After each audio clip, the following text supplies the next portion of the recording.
এখানে আসলে এমনি কাজ চলবে না। এবার ফাঁসি ঢাকা কারাগারে হবে না, সরওয়ার্দী উদ্যানে করতে হবে।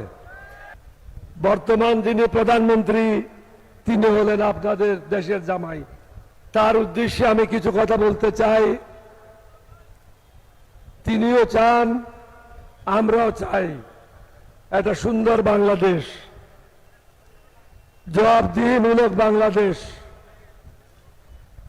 এটা তখনই সম্ভব যখন দেশের ন্যায় বিচার প্রতিষ্ঠা হবে। এটা তখনই সম্ভব যখন দুর্নীতি বন্ধ হবে, সন্ত্রাস বন্ধ হবে, চাঁদাবাজ বন্ধ হবে। এই জিনিসগুলি কিন্তু নিত্যদিনের ঘটনা। মাননীয় প্রধানমন্ত্রীকে বলবো, আপনি যখন বিভিন্ন পদে কাকে পদায়ন করেন তার 20 বছর আগের ইতিহাস গেটে দেখবেন, কিভাবে সে দুর্নীতি করেছে, সে কোন কোন দায়িত্ব পালন করেছে, সে দায়িত্ব পালনের সময় জনগণের সাথে কিভাবে বেইমানি করেছে। এই জিনিসগুলো যদি আপনি সুন্দরভাবে পরীক্ষা নিরীক্ষা করে না দেখেন তাহলে আপনি বিএনপির প্রধানমন্ত্রী হবেন, বাংলাদেশের প্রধানমন্ত্রী হতে পারবেন না। আপনাকে বাংলাদেশের প্রধানমন্ত্রী হতে হবে। আপনি বেগম জিয়ার সন্তান, শহীদ রাষ্ট্রপতি জিয়াউর রহমানের সন্তান। জিয়াউর রহমান কি জন্য প্রসিদ্ধ হয়েছিল? I, Major Zia, declare myself as a provisional head of the state. তিনি বাংলাদেশের স্বাধীনতা ঘোষণা করে জাতির দুর্দিনে জনগণকে দিক নির্দেশনা দিয়ে মানুষের মধ্যে প্রসিদ্ধ হয়েছিলেন। বেগম খালেদা জিয়া সংসদীয় গণতন্ত্র প্রতিষ্ঠা করে জনগণের মধ্যে অমরত্ব লাভ করেছেন।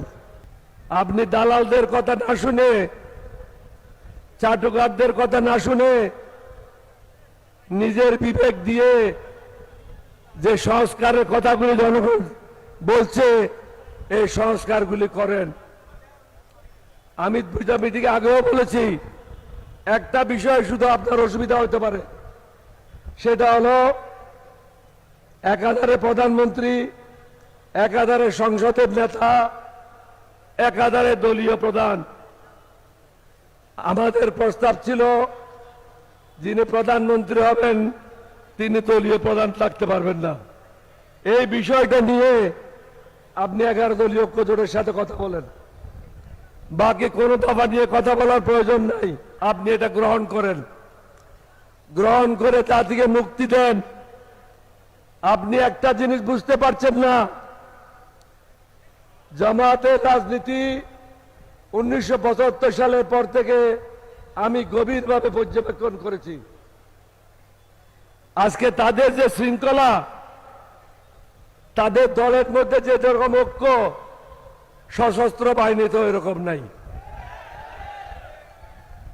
আজকে যদি 3 জন নেতা একসাথে হয়ে যায় শফিকুর রহমান সাহেবের নেতৃত্বে, আমাদের ছোট ছেলে নাহিদ এবং শেখুল হাদিস মাহমুদুল হক সাহেব 3 জন যদি একসাথে হয়ে যায় 1 সপ্তাহের মধ্যে আপনার সরকারের পতন হবে, এটা অনিবার্য।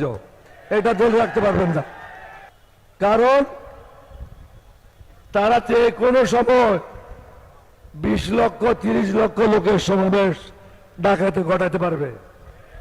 টঙ্গীর রাস্তা বন্ধ করে দেবে, সায়দাবাদের রাস্তা বন্ধ করে দেবে, মিরপুরের রাস্তা বন্ধ করে দেবে।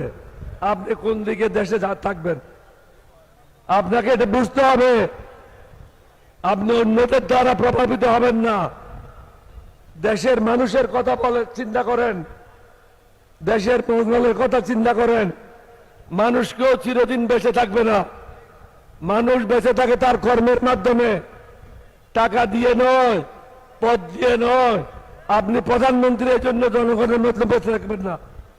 আপনাকে বেঁচে থাকতে হলে জনগণের আশা আকাঙ্ক্ষা আপনার কর্মের মধ্যে প্রতিফলিত হতে হবে। এখন তো মাঝে মাঝে শুনে আপা আসবে, এখন আপা আসবে, আপার সাথে কি দুলাভাই আসবে কিনা? আপা তো আসবে, কিন্তু এমন সমস্যা সৃষ্টি হচ্ছে সাথে দুলাভাইকেও নিয়ে আসতে হবে। তা আপনারা প্রস্তুত থাকেন ফাঁসির রশি নিয়ে। এখানে আসলে এমনি কাজ চলবে না। এবার ফাঁসি ঢাকা কারাগারে হবে না, সরওয়ার্দী উদ্যানে করতে হবে। তাহলে